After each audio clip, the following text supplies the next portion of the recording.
It is 9:35 a.m. Tuesday, December 19th.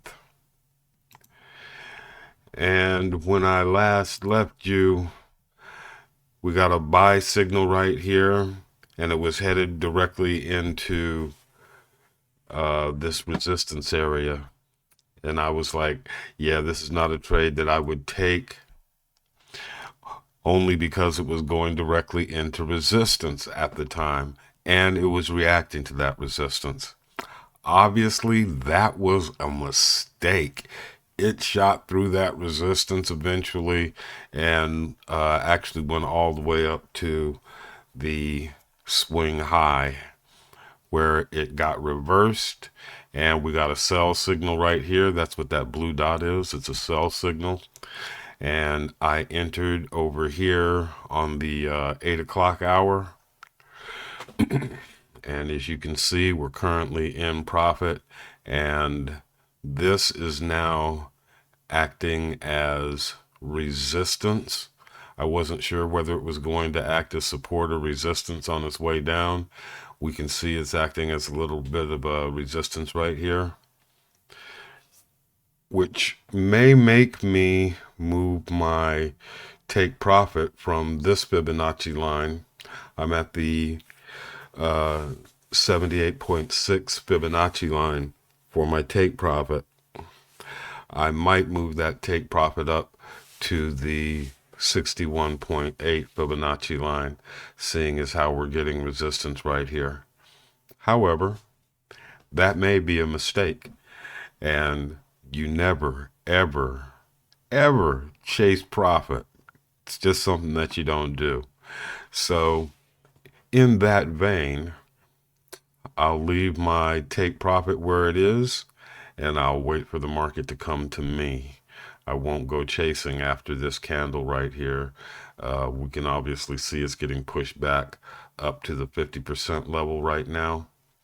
So even though the candle is currently in profit, it may not remain that way. I doubt very seriously if I'm going to get bounced and stopped out right here. But I'll monitor it, even though it's even though it's a paper trade.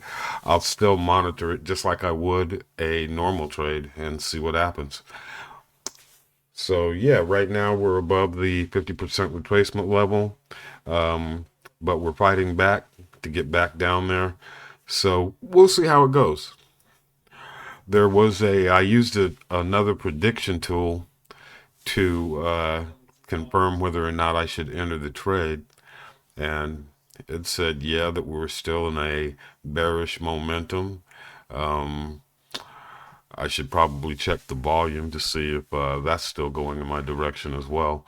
But right now, the trade is open. We're getting some pushback at the 50% level of the Fibonacci and the 61.8 level of the Fib.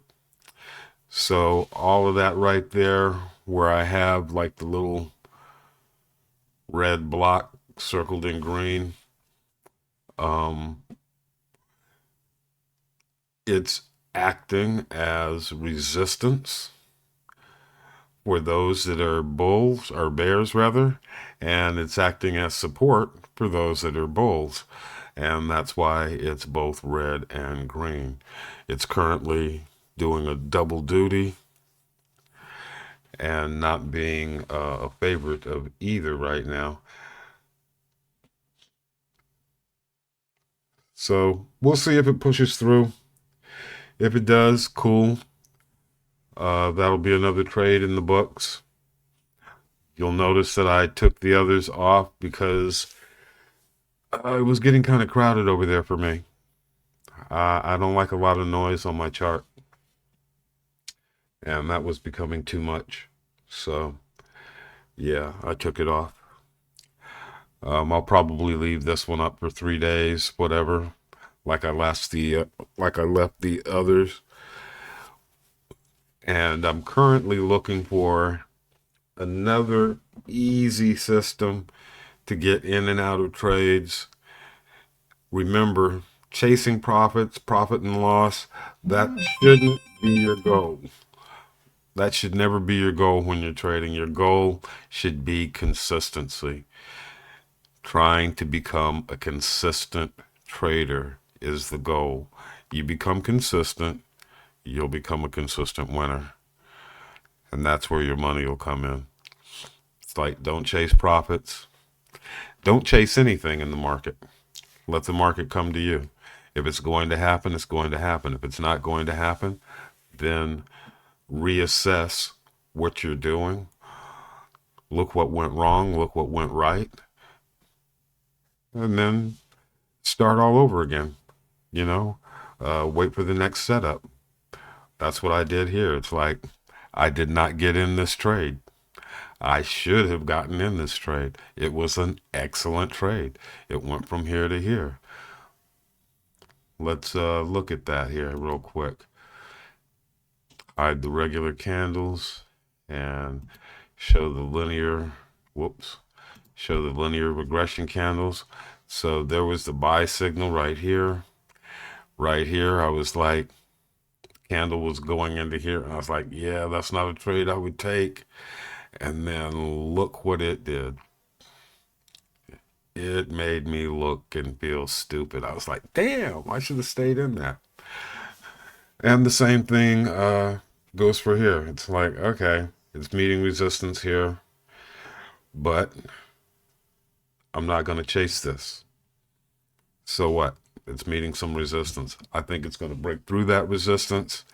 And that's part of the reason why I set it down at this Fibonacci line down here. So now let's bring back the regular candles.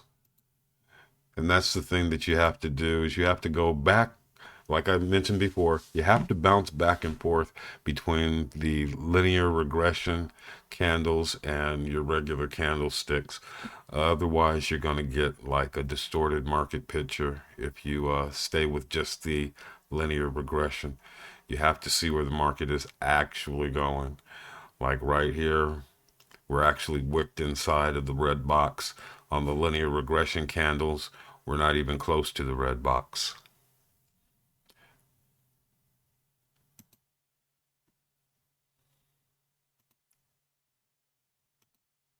See, linear regression candles, we haven't even really hit the 50% retracement level. So that's why you bounce back and forth between the two, just so you have a clear picture of what the market is actually doing and you don't get confused. Maybe had I switched back and forth the other day when this was coming into this resistance, I might have noticed something that would have said, yes, stay in the trade. But I did not do that. That's a mistake on my part. Don't make the same mistake. Anyway, guys, that's my time for the day. I know I've gone over my 5 minutes, but that's the way it is sometimes. Anyway, you guys have a blessed day. This is the Dark Sage signing out, and peace.